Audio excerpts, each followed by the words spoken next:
itu adalah suatu ilmu yang langka menurut saya, ilmu yang banyak orang yang nggak suka dan banyak kegunaannya sebenarnya. Itu diguna di mana-mana ya, karena semua sekarang kan tidak lepas dari bersinggungan dengan yang namanya bidang kimia. Apapun kehidupan kita pasti bersentuhan dengan kimia gitu. Menurut saya seperti itu.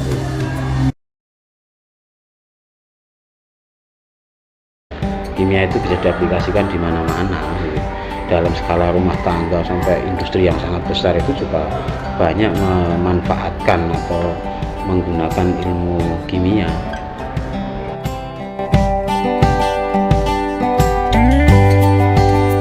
Analisa ya, sekarang kan memang perkembangan ilmu pengetahuan juga semakin pesat gitu, teknologi juga semakin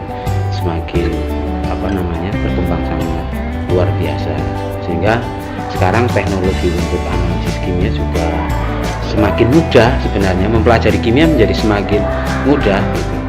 Dan dalam konteks sintesis ya memang dibutuhkan seorang ahli kimia untuk bagaimana menjawab tantangan zaman, karena bagaimana kemudian kimia itu bisa sebagai kesejahteraan umat manusia gitu. Jangan sampai kemudian mempelajari kimia kok malah mempelajari untuk kehancuran, karena kimia sangat begitu luar biasanya dimanfaatkan di segala bidang ya. Karena sekarang bidang apapun kan butuh kimia, apapun menurut saya semuanya.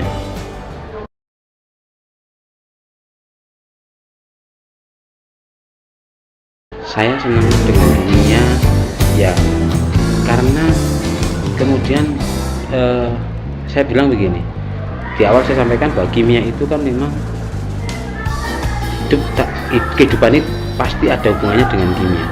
Sehingga ketika kita melihat bahwa segala sesuatu itu dari aspek manapun juga, ternyata menurut saya itu bisa dihubungkan dengan kimia. Bahkan bidang seperti yang kita kadang nggak nyangka begitu ya, keimanan saja itu bisa kita belajar meningkatkan kualitas keimanan kita kepada Tuhan, itu juga bisa belajar dari kimia gitu. Menurut saya seperti itu. Jadi kimia jangan dilepaskan hanya sebagai ilmu yang terpisah dengan keyakinan kita, tapi kemudian ternyata dari belajar kimia juga ternyata memperkuat keimanan kita kepada Tuhan. Percaya gitu. Contohnya ya kalau kita bicara tentang keteraturan begitu ya, kalau kita belajar kimia itu kan yang paling awal kita pelajari kan tentang atom ya. Di dalam atom seperti kita ketahui bahwa di dalam atom itu kan ada elektron ya, dalam inti atom itu ada elektron dan proton. Elektron itu senantiasa bergerak mengelilingi atom dengan kecepatan yang tetap ya, dengan lintasan yang tidak pernah berubah begitu. Dalam orang semua ilmuwan percayakan hal itu gitu. Dan itu kan pasti tidak serta-merta dia bergerak, pasti ada sesuatu yang menggerakkan dengan segala keteraturannya. Dan siapa yang menggerakkan keteraturan? Ya yang maha memberi keteraturan gitu. Dan yang hanya itu ya hanya Tuhan saja. Itu dalam konteks yang sangat kecil dalam bidang kimia.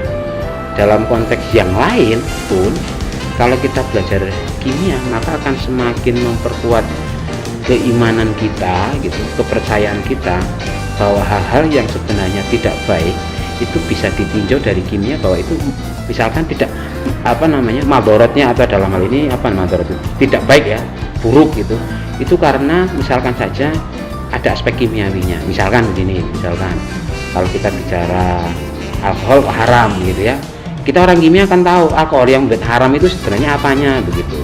Oh ternyata kandungan etanolnya sekian persen, itu berarti karena haram, memabukkan dan sebagainya gitu.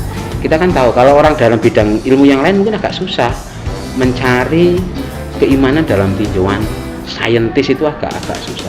Tapi kalau kita tidak.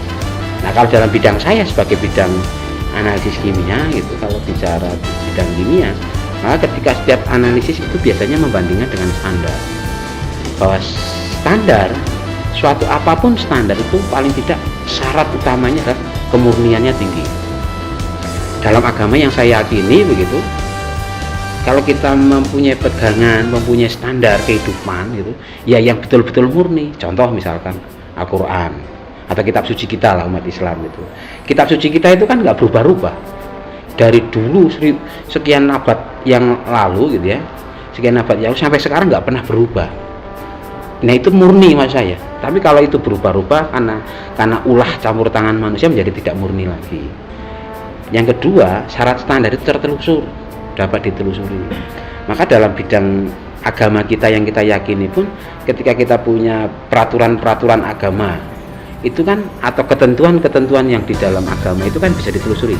Contoh misalkan hadis gitu ya, hadis itu kan bisa ditelusuri, ini hadis yang baik atau hadis yang sahih atau yang tidak sahih gitu ya, yang palsu atau yang palsu, itu kan bisa ditelusuri. Nah itu kan semakin mempertambah keyakinan kita. Orang kimia itu kan selalu bicara standar seperti itu. Matur nuwun. Ya.